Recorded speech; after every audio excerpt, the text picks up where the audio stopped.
And welcome to our channel. आज की video में हम स्पेशल एजुकेशन के सिलेबस का ओवरव्यू करेंगे।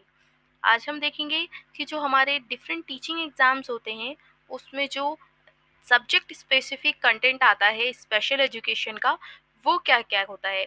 जैसे special education PRT, special education TGT और स्पेशल एजुकेशन पीजीटी। इन सब में जो स्पेशल एजुकेशन का कंटेंट आता है पार्ट बी में, आज हम उसका डिटेल्ड एनालिसिस करेंगे। तो चलो हम पहले देख लेते हैं कि हमारे D triple S P special education के पेपर में क्या क्या कंटेंट आता है। हमारे पेपर में दो पार्ट होते हैं, पार्ट ए और पार्ट बी, और दोनों 100 मार्क्स के होते हैं। टोटल हमारा पेपर 200 मार्क्स का होता है। तो हमारे पार्ट वन में क्या क्या होता है। पार्ट वन में हमारे जीके और करंट अफेयर के 20 क्वेश्चंस आते हैं जो कि एमसीक्यूज होते हैं। रीजनिंग के भी 20 क्वेश्चंस आते हैं, मैथमेटिक्स के भी 20 क्वेश्चंस आते हैं, इंग्लिश और हिंदी के भी 20 क्वेश्चंस आते हैं। पार्ट वन का तो सेम ही होता है सारा कंटेंट, लेकिन जो पार्ट बी होता है वो सब्जेक्ट रिलेटेड अलग अलग होता है। जैसे हम स्पेशल एजुकेशन के लिए कर रहे हैं तो पार्ट बी में जो होगा वो स्पेशल एजुकेशन का कंटेंट के क्वेश्चंस होंगे। अगर हम साइंस, नेचुरल साइंस, तो जो हमारा पार्ट बी है उसका सब्जेक्ट रिलेटेड कंटेंट वो पर्टिकुलर सब्जेक्ट्स का होगा। अगर साइंस का है तो पार्ट बी पूरा साइंस का होगा। लेकिन अभी हम यहाँ स्पेशल एजुकेशन की बात कर रहे हैं, तो हमारा जो पार्ट बी है उसमें जो सब्जेक्ट रिलेटेड कंटेंट है वो स्पेशल एजुकेशन होगा, जिसके 100 मार्क्स के क्वेश्चंस आएंगे। अब हम ये पार्ट बी में जो कंटेंट आता है स्पेशल एजुकेशन का, इसे डिटेल्ड एनालिसिस करेंगे। हम एक एक करके वो टॉपिक देखेंगे जो हमें पार्ट बी में देखने को मिलते हैं। ये बहुत ही अच्छे से एनालिसिस करके बनाया गया है सिलेबस, जो सभी टीचिंग एग्जाम्स जो हैं स्पेशल एजुकेशन के, उनको ध्यान में रखते हुए उसमें क्वेश्चंस जो आए हुए हैं उनको अच्छे से एनालिसिस करके ये सारा सिलेबस बनाया गया है। ये जो सिलेबस है वो पीआरटी, टीजीटी और पीजीटी सबके लिए सेम है, क्योंकि जो स्पेशल एजुकेशन की फील्ड है उसमें ये वाला सिलेबस सबको पता होना चाहिए। अब हम वो सारे टॉपिक्स को देखेंगे जो हमें ज़रूरत है पढ़ने की स्पेशल एजुकेशन के टीचिंग एग्जाम्स के लिए, टीजीटी, पीआरटी और पीजीटी एग्जाम के लिए। तो चलो एक एक करके हम स्टार्ट करते हैं। सबसे पहले हम understanding impairment, disability and handicap, इस टॉपिक में हम ICIDH मॉडल और ICF मॉडल पढ़ेंगे। ये डिसेबिलिटी के मॉडल हैं जिसमें हमें ये बहुत सारी टर्मिनोलॉजीज हैं, जैसे impairment, disability, handicap, functional impairment, ये सब क्या होता है इनके बारे में बताएंगे। ये किसके अंडर बने हैं, कब बने हैं, इनकी फुल फॉर्म क्या है, और इनके कंपोनेंट, डोमेन वगैरह। इन ICIDH मॉडल और ICF मॉडल को डिटेल्ड में हम स्टडी करेंगे। उसके बाद हम history of special education, special education की हिस्ट्री क्या है, स्पेशल एजुकेशन में फर्स्ट बुक किसने लिखी, उसका नाम क्या था, स्पेशल एजुकेशन में जो स्कूल्स बने वो सबसे पहला स्कूल कब बना, कहाँ पर बना और किस फील्ड के लिए बना, VI के लिए बना, HI के लिए बना या ID के लिए बना, और जो स्पेशल एजुकेशन है वो किसने शुरू करी, मतलब फादर ऑफ स्पेशल एजुकेशन कौन था। और भी बहुत सारी चीज़ें जो कि हिस्ट्री, जो कि बहुत पहले से चलती आ रही है स्पेशल एजुकेशन में, वहाँ उसकी स्टार्टिंग कब से हुई और तब से लेकर अब तक उसमें क्या क्या चेंजेस हुए, क्या क्या ऐड हुआ, ये सब हम हिस्ट्री ऑफ स्पेशल एजुकेशन में पढ़ेंगे। उसके बाद हम देखेंगे कि जो हमारे डिफरेंट इंडियन लॉज बने हैं डिसेबिलिटी के लिए, उसमें बहुत सारी डिसेबिलिटीज को ऐड किया गया है। उन डिसेबिलिटी की हम डेफिनेशन पढ़ेंगे, उनके टाइप्स कौन कौन से हैं वो पढ़ेंगे, उन डिसेबिलिटीज के होने के कोजेस क्या क्या हैं, और उन पर्टिकुलर डिसेबिलिटीज की कैरेक्टरिस्टिक क्या हैं वो हम पढ़ेंगे। ये हमारे 3 पर्टिकुलर इंडियन लॉज हैं जो डिसेबिलिटी के लिए बनाए गए हैं, विच इज PWD एक्ट जो कि 1995 में बना था, और फिर नेशनल ट्रस्ट एक्ट जो कि 1999 में बना था, फिर RPWD एक्ट जो कि 2016 में बना था। ये 3 एक्ट हैं जो डिसेबिलिटी के लिए बनाए गए हैं, और भी बहुत सारी नेशनल पॉलिसी एक्ट और भी स्कीम्स वगैरह बनी हैं, उन्हें भी हम पढ़ेंगे आगे। लेकिन अभी जो ये 3 एक्ट पर्टिकुलर हैं वो है PWD, नेशनल ट्रस्ट और RPWD। हम इन एक्ट में जो डिसेबिलिटी दी है उनको अच्छे से पढ़ेंगे। तो देखो, जो पर्सन विद डिसेबिलिटी है उसमें ये 7 डिसेबिलिटी हैं: visual impairment, person with low vision, locomotor disability, leprosy cured, hearing impairment, mental retardation और मेंटल इलनेस। इन 7 डिसेबिलिटीज़ को हम अच्छे से स्टडी करेंगे एक-एक करके कि पर्सन विद डिसेबिलिटी एक्ट जो है वो उन्होंने जो डेफिनेशंस दिए इन सारी डिसेबिलिटीज़ को और इनके कॉजेज़ क्या हैं, कैरेक्टरिस्टिक क्या हैं, हम इन्हें अच्छे से स्टडी करेंगे। हमारा दूसरा एक्ट है नेशनल ट्रस्ट एक्ट। इसमें ये 4 डिसेबिलिटी को ऐड किया गया है which are autism, cerebral palsy, mental retardation, multiple disability. अब इस एक्ट में सिर्फ ये 4 ही डिसेबिलिटी को क्यों ऐड किया गया है, हम ये इस एक्ट में पढ़ेंगे। इस एक्ट का काम क्या है, ये इनके लिए इन 4 डिसेबिलिटीज़ के लिए क्या-क्या स्कीम्स प्रोवाइड करते हैं। नेशनल ट्रस्ट एक्ट के थ्रू इन डिसेबिलिटीज़ की जो डेफिनेशन दी गई है हम वो पढ़ेंगे। उसके बाद हम थर्ड एक्ट पढ़ेंगे which is rights of person with disability act 2016। ये जो एक्ट है इसमें डिसेबिलिटीज को और ऐड किया गया और जो पीडब्ल्यूडी एक्ट था जिसमें 7 डिसेबिलिटीज थी उसमें ये और बहुत सारी डिसेबिलिटीज को ऐड कर दिया जो कि 21 डिसेबिलिटीज हो गई। अब आर पीडब्ल्यूडी एक्ट में 21 डिसेबिलिटीज हैं which are blindness, low vision, leprosy cured person, hearing impairment which include deaf and hard of hearing, locomotor disability, dwarfism, intellectual disability, mental illness, autism spectrum disorder, cerebral palsy, muscular dystrophy, chronic neurological conditions, specific learning disabilities, multiple sclerosis, speech and language disability, thalassemia, hemophilia, sickle cell disease, multiple disabilities including deaf blindness, acid attack victim, Parkinson's disease। ये सारी disabilities हैं, total 21 disability जिन्हें RPWD act ने include किया है। और इस act के अकॉर्डिंग इन डिसेबिलिटीज की डेफिनेशन क्या क्या है, इनके टाइप्स क्या क्या होते हैं, ये किस वजह से होती हैं, उनके कोजेस क्या हैं और इन सारी डिसेबिलिटीज की कैरेक्टरिस्टिक्स क्या हैं, ये हम सब डिटेल्ड में स्टडी करेंगे अपनी आगे आने वाली वीडियोस में। और फिर हमारा जो स्पेशल एजुकेशन का सिलेबस है इसमें फोर्थ पॉइंट है कोजेज ऑफ डिसेबिलिटी। अब कोजेज तो बहुत सारे हो सकते हैं, तो हम ये जो हमारे फैक्टर्स हैं, जेनेटिक फैक्टर, इन्वायरमेंटल फैक्टर, इन फैक्टर्स के अंदर जो कोजेज हैं हम वो डिटेल्ड में पढ़ेंगे। जैसे जेनेटिक फैक्टर है, जेनेटिक में जेनेटिकली अगर किसी बच्चे को प्रॉब्लम हो जाती है तो वो डिसेबिलिटी का कारण बन सकती है। ऐसे ही इन्वायरमेंटल फैक्टर हो सकता है, कोई भी साइकोलॉजिकल फैक्टर्स हो सकते हैं, मेंटल इलनेस या मेंटल रिटार्डेशन के या किसी भी अदर डिसेबिलिटी के, न्यूरोलॉजिकल फैक्टर हो सकते हैं, मेडिकल फैक्टर्स हो सकते हैं और या फिर कोई भी हेल्थ कंडीशंस हो सकती हैं। ये हमारी 3 स्टेजेस हैं जो कि बिफोर बर्थ, आफ्टर बर्थ और at the time of birth वो हैं। तो इन स्टेजेस में बच्चे को कोई भी प्रॉब्लम हो सकती है और उन प्रॉब्लम की वजह से अगर डिसेबिलिटी अपेयर होती है तो वो भी हम इसमें अच्छे से स्टडी करेंगे। उसके बाद हम पढ़ेंगे प्रिवेंशन ऑफ डिसेबिलिटी कि हमें डिसेबिलिटी की रोकथाम कैसे करनी चाहिए। ये लेवल ऑफ प्रिवेंशन है कि प्राइमरी प्रिवेंशन कैसे कर सकते हैं हम, उसके बाद अगर प्राइमरी प्रिवेंशन हम नहीं कर पाए तो सेकेंडरी प्रिवेंशन कैसे कर सकते हैं और टर्शियरी प्रिवेंशन कैसे कर सकते हैं। तो ये लेवल ऑफ प्रिवेंशन है, 3 लेवल हैं। उसके बाद हम पढ़ेंगे अर्ली इंटरवेंशन। अर्ली इंटरवेंशन में हम पढ़ेंगे कि अर्ली इंटरवेंशन की डेफिनेशन क्या है, उसका मतलब क्या है और उसके एडवांटेजेस क्या हैं। और भी बहुत सारी चीज़ें अर्ली इंटरवेंशन के बारे में हम इस टॉपिक में पढ़ेंगे। उसके बाद हमें पढ़ना है स्क्रीनिंग क्या होती है। स्क्रीनिंग में हम उसकी डेफिनेशन पढ़ेंगे, स्क्रीनिंग का प्रोसेस क्या होता है, उसमें किस किस चीज़ को इन्वॉल्व किया जाता है, उसको कैसे करना है, क्या क्या स्टेप्स इसमें आएंगे और उसके बाद इसके एडवांटेजेस क्या क्या होते हैं स्क्रीनिंग के, ये हम इसमें पढ़ेंगे। उसके बाद हम पढ़ेंगे नेशनल इंस्टीट्यूट्स जो कि पर्सन विद डिसेबिलिटीज के लिए काम करते हैं।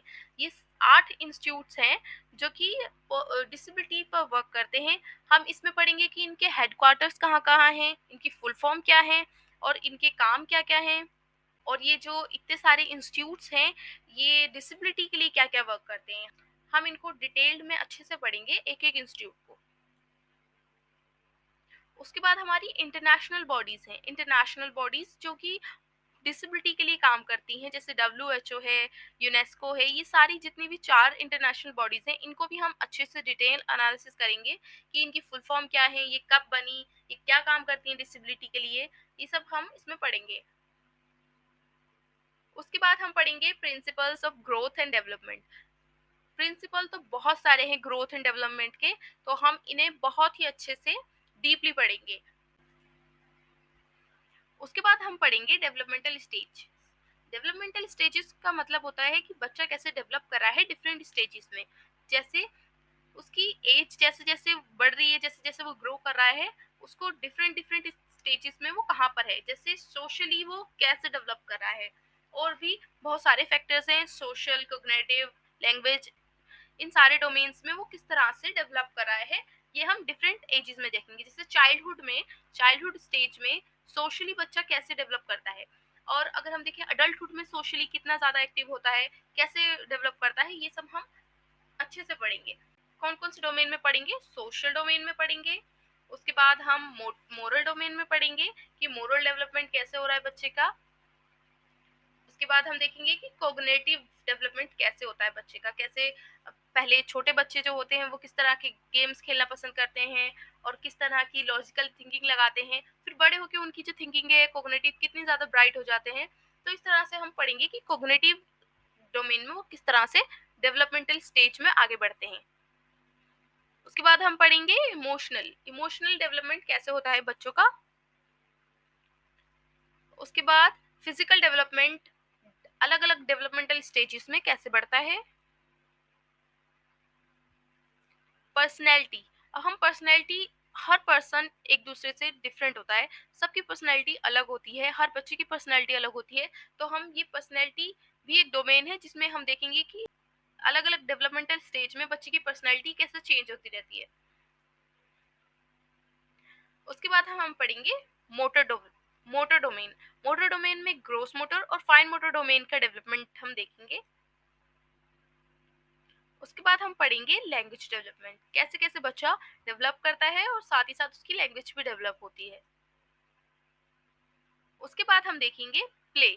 प्ले डोमेन में बच्चा क्या करते हैं कि हमने देखा है स्टार्टिंग में बच्चा किसी भी चीज को अपने सेंस ऑर्गन के थ्रू ऑब्जर्व करता है, उससे खेलता है, उसको सूंघता है, उसको मुंह में लेकर देखता है, बहुत ही अच्छे से ऑब्जर्व करता है अपने सेंसेस के थ्रू, सेंस ऑर्गन के थ्रू। लेकिन जैसे जैसे वो बड़ा हो जाता है वो अपनी लॉजिकल थिंकिंग लगाने लग जाता है, डेवलपमेंट भी होता रहता है। फिर उसके बाद हम पढ़ेंगे चाइल्ड स्टडी। चाइल्ड स्टडी मतलब हम किसी बच्चे की स्टडी कर रहे हैं उसके बारे में। तो ये डिफरेंट मेथड्स हैं। ऑब्जर्वेशन मेथड कि हम बच्चे को ऑब्जर्व करके देख रहे हैं, उसकी स्टडी कर रहे हैं।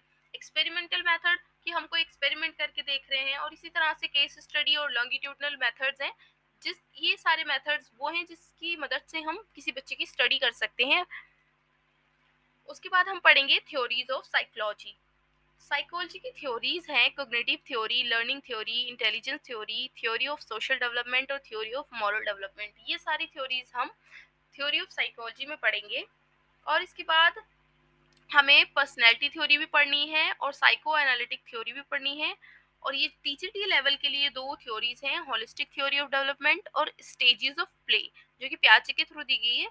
ये सारी हम टीजीटी लेवल के लिए भी पढ़ेंगे। उसके बाद हम पढ़ेंगे genetic and genetic counselling. Genetic और जेनेटिक काउंसलिंग क्या होती है, इसका क्या रोल है, और ये कैसे अफेक्ट करती है किसी भी डिसेबिलिटी को अकर होने में, हम ये सब इसमें अच्छे से पढ़ेंगे। इसके बाद हम पढ़ेंगे इंडिविजुअल डिफरेंसेस क्या होते हैं और डेवलपमेंट। इंडिविजुअल डिफरेंसेस आप सबको पता है कि कोई भी दो पर्सन, कोई भी दो सिबलिंग्स भी एक जैसे नहीं होते बिल्कुल भी, सब में इंडिविजुअल डिफरेंसेस पाए जाते हैं। तो इंडिविजुअल डिफरेंसेस होते क्या हैं और वो किस किस तरह से हो सकते हैं, कितने तरह के इंडिविजुअल डिफरेंसेस होते हैं, और ये हर एक पर्सन को कैसे अफेक्ट करते हैं, ये सब हम इसमें पढ़ेंगे।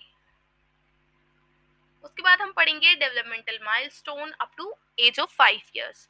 मतलब जो डेवलपमेंटल माइलस्टोन है, अभी हमने पीछे देखा था कि डेवलपमेंटल स्टेजेस में अलग अलग डोमेन में कैसे डेवलप करा है, और यहाँ पे हम 5 ईयर की एज का मेनली फोकस करेंगे कि 5 साल की उम्र तक के बच्चों का कैसे डेवलपमेंटल माइलस्टोन चलता है। जैसे 0 to 5 इयर्स का हम देखेंगे कि पहले बच्चा क्रोल करता है, चलता है, दौड़ता है, ऐसे करके हम पूरा अच्छे से डिटेल अप टू 5 इयर्स का फोकस करेंगे और फिर पढ़ेंगे।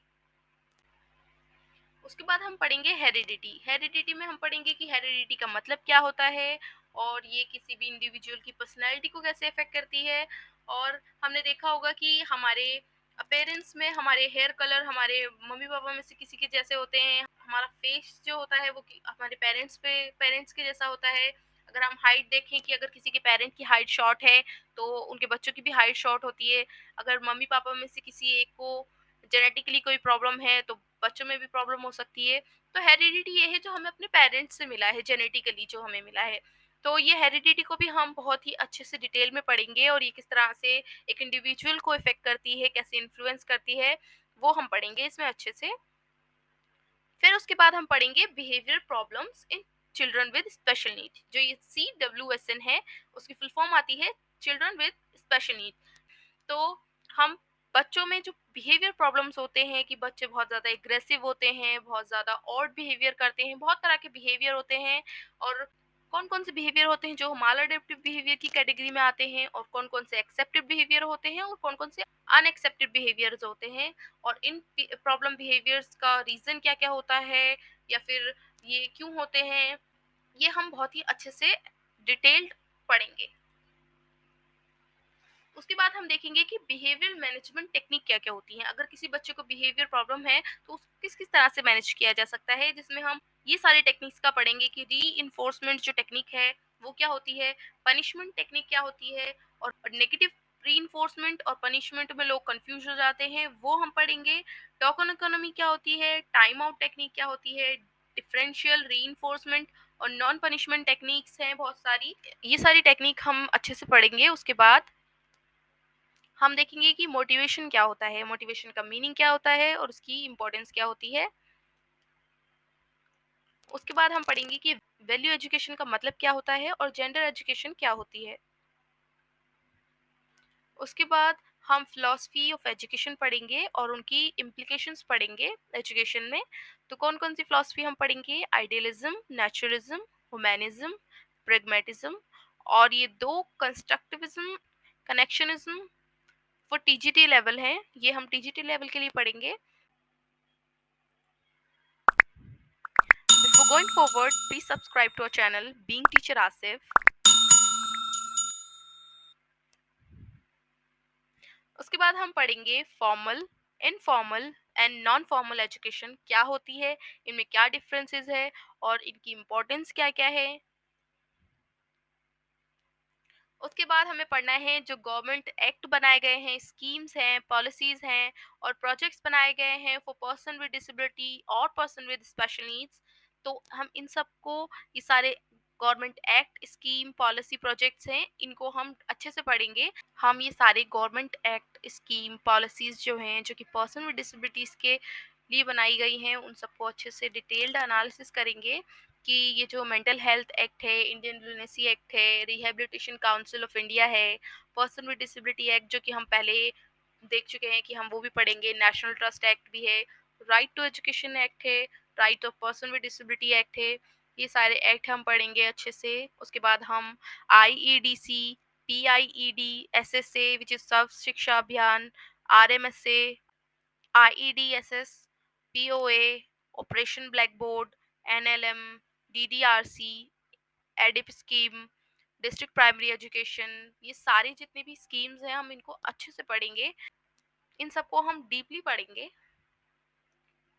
उसके बाद हमारी ये पॉलिसीज़ और प्रोजेक्ट्स हैं, education commission, national policy on education, national policy on education for person with disability, UNCRPD, MDG, income strategy, NCF, National Curriculum Framework for Teacher Education, Accessible Indian Campaign, Constitutional Article on Education, National Council for Teacher Education, ये सारी चीज़ें हम बहुत ही अच्छे से पढ़ने वाले हैं। उसके बाद हमें पढ़ना है गवर्नमेंट बॉडीज़ जो कि पर्सन विद डिसेबिलिटीज़ के लिए हैं। ये NHFDC, ALI, MCO, national trust और CCPWD, इन्हें हम अच्छे से पढ़ने वाले हैं। इनकी फुल फॉर्म क्या-क्या है, और ये क्या काम करती हैं पर्सन विद डिसेबिलिटी के लिए। उसके बाद हम पढ़ेंगे कि असेसमेंट और इवैल्यूएशन। अब असेसमेंट और इवैल्यूएशन में हम बहुत ही अच्छे से डीपली पढ़ेंगे, जिसमें हम असेसमेंट का मतलब, और assessment of learning and assessment for learning क्या होता है, और असेसमेंट की स्ट्रैटेजीज और मेथड क्या-क्या होते हैं, और उसके बाद हम पढ़ेंगे कि असेसमेंट के टाइप क्या-क्या हैं और असेसमेंट जो हम करते हैं उनके टूल्स और टेस्ट क्या-क्या हैं फॉर चिल्ड्रन विद डिसेबिलिटी के लिए। और असेसमेंट जहाँ हो रहा है वहाँ इवैल्यूएशन तो होगा ही। तो इवैल्यूएशन का मतलब क्या होता है और सीसीई क्या होता है, एनआरटी और सीआरटी क्या होते हैं, फॉर्मेटिव और समेटिव इवैल्यूएशन क्या होता है, प्रोग्रेस रिपोर्ट क्या होती है और क्यूमुलेटिव रिकॉर्ड और चाइल्ड हिस्ट्रीज क्या होता है, ये हम पढ़ेंगे इवैल्यूएशन में। उसके बाद हमें पढ़ना है इंक्लूसिव एंड इंटीग्रेटेड एजुकेशन क्या होती है। मीनिंग पढ़ेंगे हम इंक्लूसिव और इंटीग्रेटेड एजुकेशन का, उनका मतलब क्या होता है, इंक्लूसिव और इंटीग्रेटेड एजुकेशन में जो मॉडल्स हैं वो क्या क्या हैं और इस एजुकेशन के एडवांटेजेस क्या क्या हैं, इनका मतलब से लेकर इनकी इंपॉर्टेंस तक हमें सब अच्छे से स्टडी करना है, क्योंकि ये बहुत ही इंपॉर्टेंट टॉपिक है which is inclusive education and integrated education. इसके बाद हमें पढ़ना है बैरियर्स टू इंक्लूजन, जहाँ हम बच्चों का इंक्लूजन कर रहे हैं जिसमें person with disability, person without disability पढ़ रहे हैं, वहाँ बैरियर्स तो होंगे। तो कौन कौन से बैरियर्स हम पढ़ेंगे, सोशल बैरियर, फिजिकल बैरियर और साइकोलॉजिकल बैरियर्स जो कि इंक्लूजन में प्रॉब्लम क्रिएट करते हैं, तो हम उन्हें अच्छे से स्टडी करेंगे। और हमें क्या-क्या पढ़ना है, कोऑपरेटिव लर्निंग और पीयर ट्यूटरिंग। कोऑपरेटिव लर्निंग क्या होती है, पीयर ट्यूटरिंग क्या होती है, इनकी इंपॉर्टेंस क्या है, इनका कॉन्सेप्ट, इनकी डेफिनेशन और ये कैसे यूज़ की जाती हैं फॉर टीचिंग, ये सब हम अच्छे से पढ़ने वाले हैं। और हम पढ़ेंगे information communication technology which is ICT, जो कि हमारे पेपर के लिए बहुत ज़्यादा इम्पोर्टेंट है। अगर हम पर्सन विद डिसेबिलिटी के बारे में बात कर रहे हैं तो चिल्ड्रन विद डिसेबिलिटी के करिकुलम में आईसीटी बहुत ही इंपॉर्टेंट रोल प्ले करता है। तो हम आईसीटी का मतलब, उसके एडवांटेज और हम उससे कैसे यूज़ कर सकते हैं फॉर पर्सन विद डिसेबिलिटी, हम ये सब अच्छे से पढ़ने वाले हैं। उसके बाद हम पढ़ेंगे एडगर डेल्स मॉडल, जो कि ये बताता है कि हम डिफरेंट स्टेजेस में कैसे किस तरह से अच्छा लर्न कर सकते हैं। जैसे अगर हम कुछ कोई चीज़ पढ़ रहे हैं तो कितनी परसेंट हमें याद रहेगा, हम अगर हम सुन रहे हैं तो कितना परसेंट याद रहेगा, और अगर हम खुद कर रहे हैं तो कितना इफेक्टिव हम कर याद कर रख सकते हैं। तो ये डिफरेंट स्टेजेस में हम किस तरह से लर्न करते हैं, ये हम एडगर डेल्स के मॉडल में पढ़ेंगे। उसके बाद हम पढ़ेंगे अडेप्टेशन, अकोमोडेशन एंड मॉडिफिकेशन। ये तीन ऐसे कॉन्सेप्ट हैं जो कि education for person with disability में बहुत ही इंपॉर्टेंट रोल प्ले करते हैं, क्योंकि हमें अपने करिकुलम में अडेप्टेशन करनी होती है फॉर चिल्ड्रन विद डिसेबिलिटीज। तो इनका मतलब, इनको अच्छे से इनका कॉन्सेप्ट क्लियर करना और इनको यूज करना बहुत ही जरूरी है। तो हम ये भी बहुत अच्छे से डीपली पढ़ने वाले हैं। उसके बाद हम पढ़ेंगे teaching methods for children with special need and standard children. हम टीचिंग मेथड्स देखेंगे बच्चों को पढ़ाने के फॉर पर्सन विद डिसेबिलिटी और विदाउट डिसेबिलिटी, कि हम कैसे कैसे नए नए मेथड्स और अच्छे अच्छे मेथड्स के थ्रू बच्चों को पढ़ा सकते हैं ताकि वो ज़्यादा से ज़्यादा अंडरस्टैंड कर पाएँ। तो कौन-कौन से हम मेथड पढ़ने वाले हैं, अप्लाइड बिहेवियर एनालिसिस, जो कि एबीए एनालिसिस है, जो कि हम पर्सन विद ऑटिज्म के साथ यूज़ करते हैं। उसके बाद हम मोंटेसरी मेथड पढ़ेंगे, flow time method, playway method, project method, multi sensory method और ब्रेल का मेथड, जो कि पर्सन विद विजुअल इम्पेयरमेंट के लिए हम यूज़ करते हैं। उसके बाद auditory verbal training, structure teaching, teach method, lecture method, discussion method, story telling method, tutorial method, demonstration method, heuristic method, discovery method, role playing method, brainstorming method और भी बहुत सारे मेथड्स हैं जो हम इसमें पढ़ने वाले हैं आगे। Inductive, deductive method, analytic, synthetic method, ये सारे मेथड्स हैं जो कि पर्सन विद डिसेबिलिटी और विदाउट डिसेबिलिटी सबके लिए ही बहुत ज़्यादा इंटरेस्टिंग है। अगर हम इन मेथड्स के थ्रू हम बच्चों को पढ़ाएंगे तो वो बहुत ही ज़्यादा हद तक पढ़ पाएंगे। तो हम इन सारे मेथड्स को अच्छे से पढ़ेंगे। हम अपने जो पेपर की प्रिपरेशन कर रहे हैं, D triple S B special education, जो कि पीआरटी भी हो सकता है, टीजीटी भी हो सकता है और पीजीटी भी हो सकता है डिफरेंट लेवल के लिए, लेकिन सिलेबस हमारा यही रहने वाला है। अगर हम पीआरटी के लिए प्रिपेयर कर रहे हैं तब भी हम यही सिलेबस को फॉलो करेंगे, टीजीटी के लिए प्रिपेयर कर रहे हैं तो भी हम यही करेंगे, और पीजीटी के लिए प्रिपेयर कर रहे हैं तो भी हम यही वाला सिलेबस फॉलो करने वाले हैं, क्योंकि ये बहुत ही डिटेल्ड और अच्छे से बनाया गया सिलेबस है जिसमें कोई भी चीज़ नहीं छोड़ी गई। अगर आप इस सिलेबस के अकॉर्डिंग अगर स्टडी करते हैं तो डेफिनेटली ये बहुत ही ज़्यादा हेल्पफुल होगा आप सबके लिए। उसके बाद हम पढ़ेंगे स्टेजेस ऑफ लर्निंग, कि कोई पर्टिकुलर पर्सन कैसे लर्न करता है डिफरेंट स्टेजेस से, कि पहले बच्चा एक्वायर करता है किसी स्किल को, फिर उसको मेंटेन करना सीखता है, उसके बाद उसमें फ्लुएंसी आती है और बाद में वो डिफरेंट सिचुएशंस में उस स्किल को जनरलाइज करता है, वो जनरलाइजेशन स्टेज होती है। ये डिफरेंट लर्निंग स्टेजेस हैं जो हम पढ़ेंगे। उसके बाद ये टीचिंग स्ट्रैटेजीज हैं जो कि हम बच्चों के साथ यूज करते हैं। Shaping, चेनिंग, prompting, fading, task analysis, ये हमारी टीचिंग स्ट्रैटेजीज हैं। हमें इन्हें अच्छे से डिटेल्ड पढ़ना है। उसके बाद हम पढ़ेंगे टीचिंग प्रिंसिपल्स। टीचिंग प्रिंसिपल्स इसमें हम whole to part, concrete to abstract, simple to complex और नोन टू अननोन पढ़ेंगे। और इसमें एक और टॉपिक होता है कि टीचिंग मैगजीम्स क्या क्या होते हैं। तो टीचिंग मैगजीम्स और टीचिंग प्रिंसिपल्स में अक्सर लोग कंफ्यूज हो जाते हैं, लेकिन हम अगर स्पेशल एजुकेशन की पढ़ रहे हैं तो ये टीचिंग प्रिंसिपल्स चार मेनली इंपॉर्टेंट है। लेकिन हम टीचिंग मैगजीम्स का अगर पढ़ें तो उसमें बहुत सारे टीचिंग मैगजीम्स हैं जिसमें ये चार भी आते हैं, लेकिन हम अभी मेनली इन चार पे फोकस करने वाले हैं। उसके बाद हम पढ़ेंगे डिसेबिलिटी। अगर हम स्पेशल एजुकेशन पढ़ रहे हैं तो स्पेशल एजुकेशन हम किसी भी पर्सन विद डिसेबिलिटी के लिए यूज करते हैं। अगर हमें डिसेबिलिटी का ही मतलब नहीं पता तो फिर हम आगे कैसे बढ़ेंगे। तो हमें पहले डिसेबिलिटी को अच्छे से पढ़ना है कि डिसेबिलिटी का मतलब क्या होता है, उसकी डेफिनेशन क्या है, डिसेबिलिटी के टाइप क्या है, कि डिसेबिलिटी कैसी डिसेबिलिटी है, सेंसरी डिसेबिलिटी है, कैसी फिजिकल डिसेबिलिटी है। और अलग अलग डिसेबिलिटी की अलग अलग टीचिंग मेथड होते हैं, स्ट्रेटजीज होती हैं पर्टिकुलर डिसेबिलिटी के लिए। और इस डिसेबिलिटी के अंडर हमें कौन कौन सी डिसेबिलिटीज हैं इंपॉर्टेंट, जिन्हें हम अच्छे से स्टडी करना है, जो कि autism, mental retardation, learning disability, hearing impairment, visual impairment, cerebral palsy, locomotor disability, leprosy cured और स्पीच एंड लैंग्वेज डिसऑर्डर। ये सारी डिसेबिलिटी जो हमारा आरपीडब्ल्यूडी एक्ट है और पीडब्ल्यूडी एक्ट है और एनटीए एक्ट है, उन सब में है डिसेबिलिटी ये सारी। लेकिन अभी जो हमारा ये टॉपिक है कि डिसेबिलिटी क्या है, उसमें हमें मेनली फोकस इन वाली डिसेबिलिटीज पे करना है कि हमें इन डिसेबिलिटी की डेफिनेशन अच्छे से देखनी है, उनके टाइप्स क्या क्या हैं और टीचिंग मेथड और स्ट्रेटजीज हम क्या क्या यूज कर सकते हैं for person with these disabilities. तो हमें ये अच्छे से पढ़ना है। उसके बाद हम पढ़ेंगे understanding medical and psychological conditions. ये साइकोलॉजिकल और मेडिकल कंडीशंस हैं, ये क्या होती हैं, इनके कोजेस क्या क्या हैं। जैसे हमारी दूसरी डिसेबिलिटीज हैं, उसी तरह से ये मेडिकल और साइकोलॉजिकल कंडीशंस हैं, हम इनको भी अच्छे से पढ़ने वाले हैं। ये कौन कौन सी कंडीशंस हैं? Epilepsy, fragile x syndrome, schizophrenia, ADHD, fits और सीजर, पर्सनैलिटी डिसऑर्डर, माइक्रोसिफेली और हाइड्रोसिफेली। तो हम ये सारी मेडिकल कंडीशंस और साइकोलॉजिकल कंडीशंस हैं जिन्हें हम पढ़ने वाले हैं। उसके बाद हमें पढ़ना है कि कौन-कौन सी स्किल्स हैं जो हमें बच्चों को ट्रेन करना चाहिए जिन स्किल्स में, जैसे एकेडमिक में, एडीएल्स में, फंक्शनल, रीडिंग, राइटिंग, लिविंग और अर्थमेटिक में। और मोटर स्किल्स कौन-कौन सी हैं जो हमें सिखानी चाहिए बच्चों को। और सोशल और communication skills, language and speech skills, ये कौन-कौन सी स्किल्स हैं जो हमें person with these particular disabilities को सिखानी चाहिए।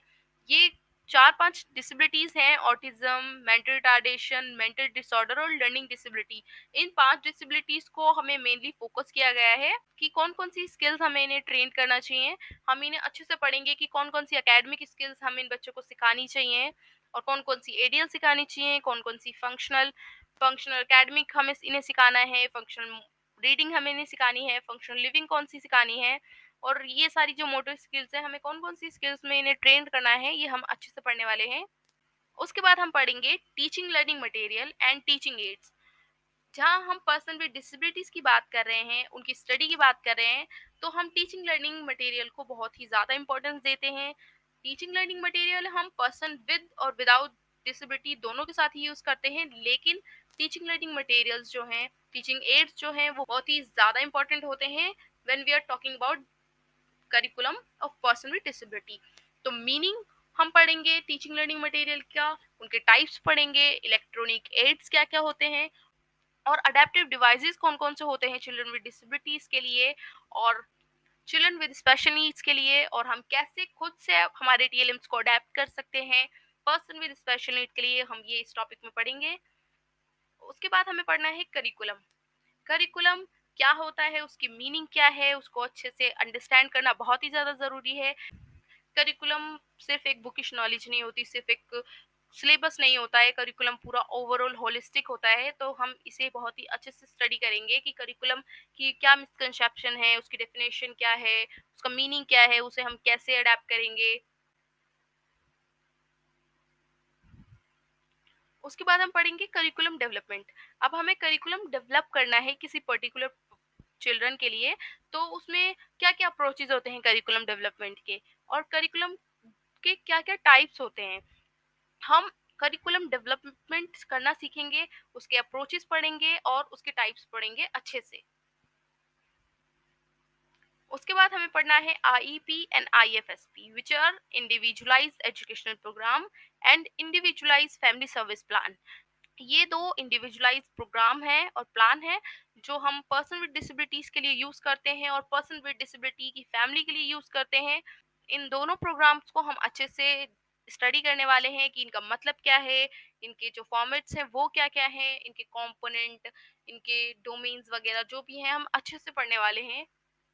उसके बाद हम पढ़ेंगे फैमिली। फैमिली क्या होती है, फैमिली कितने तरह की होती है, पर्सन विद डिसेबिलिटी अगर फैमिली में है तो वो फैमिली को कैसे इन्फ्लुएंस करता है या कैसे अफेक्ट करता है, या फिर पर्सन विद डिसेबिलिटी का फैमिली में होना किस तरह से फैमिली पर प्रभाव डालता है, ये सब हम इसमें पढ़ेंगे। उसके बाद हम पढ़ेंगे रिहैबिलिटेशन क्या होता है। इसमें 2 टर्मिनोलॉजीज़ हैं, रिहैबिलिटेशन एंड हैबिलिटेशन। तो हम इन दोनों को पढ़ेंगे, उनका मतलब क्या होता है और रिहैबिलिटेशन में कौन-कौन सी सर्विसेज़ पर्सन विद डिसेबिलिटीज़ को प्रोवाइड की जाती हैं।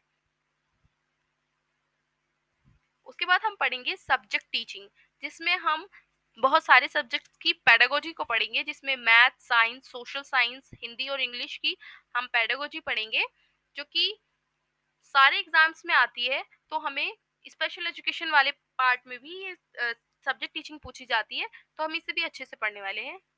उसके बाद हम पढ़ेंगे ब्लूम्स टेक्सोनोमी, ये क्या होती है और ये जो डिफरेंट स्टेजेस हैं इस पर ये हम कैसे वर्क करते हैं, ये हम इसमें पढ़ेंगे। उसके बाद हम पढ़ेंगे ग्रुप टीचिंग। ये ग्रुप टीचिंग क्या होती है, लेसन प्लानिंग क्या होती है, माइक्रो टीचिंग और मैक्रो टीचिंग में क्या डिफरेंस है, इनकी इम्पोर्टेंस और इनका मतलब, कॉन्सेप्ट, इनकी मेरिट्स, डीमेरिट्स बहुत ही अच्छे से हम इसे पढ़ने वाले हैं। उसके बाद हम पढ़ना है ब्रेल। ब्रेल क्या होती है और ब्रेल में जो हम 6 डॉट्स से हम ब्रेल लिखते हैं, ये हम कैसे करते हैं और ब्रेल की इम्पोर्टेंस क्या है, और हम किस डिसेबिलिटी के लिए ब्रेल का यूज़ करते हैं, ब्रेल की इम्पोर्टेंस क्या है, ये सब हम इसमें पढ़ने वाले हैं। उसके बाद हम पढ़ेंगे ओरिएंटेशन एंड मोबिलिटी, जो कि पर्सन विद विजुअल इम्पेयरमेंट के लिए है, हम ये भी अच्छे से पढ़ेंगे। उसके बाद हम पढ़ेंगे इंडियन साइन लैंग्वेज, इसकी इम्पोर्टेंस और इसको अच्छे से पढ़ने वाले हैं। उसके बाद हम पढ़ेंगे गिफ्टेड, क्रिएटिव और एक्सेप्शनल चिल्ड्रन का मतलब क्या होता है, इनकी कैरेक्टरिस्टिक्स क्या होती हैं, और ये पर्सन विदाउट और विद डिसेबिलिटीज से कैसे अलग होते हैं, तो हम इन्हें ये अच्छे से पढ़ने वाले हैं। So that's all for today. Thank you so much for listening me. आज हमने देखा कि हमारा जो सिलेबस होता है स्पेशल एजुकेशन का, जो हमारे टीचिंग एग्जाम्स में आता है इन पार्ट बी, तो हम वो सिलेबस में हम क्या क्या पढ़ना चाहिए, क्या क्या पढ़ेंगे हम, ये सब हमने देखा। तो that's all for today. Thank you so much. Please subscribe to our channel. See you in a next video.